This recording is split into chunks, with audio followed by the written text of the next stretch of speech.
Ubus na ang pera! Ubus na ang pera! Bumili ako ng 10 sports car, 3 private jet at 5 yate. Habulin nyo na lang ako! Ibalik mo ang pera ng bayan! Bakit ako hinahabol nyo?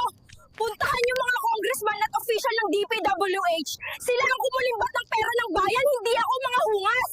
Lumabas kayo sa lungga nyo, mga buhaya!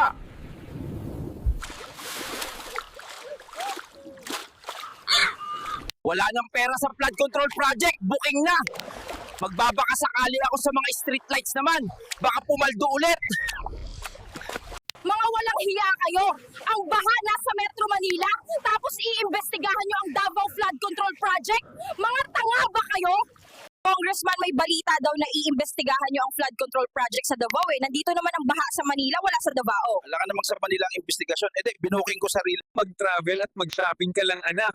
Madami pang project ang daddy mo. Waldasin mo yung pera ng bayan. Easy money lang yan, barya.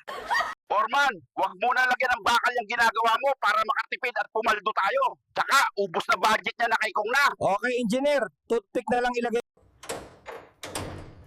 Kong, lilo muna tayo. Balita ko, inuhunting tayo ng senador. Magtatago muna ako sa imburnal. Kayo na bahala sa mga buhay nyo. Pare-pareho naman tayong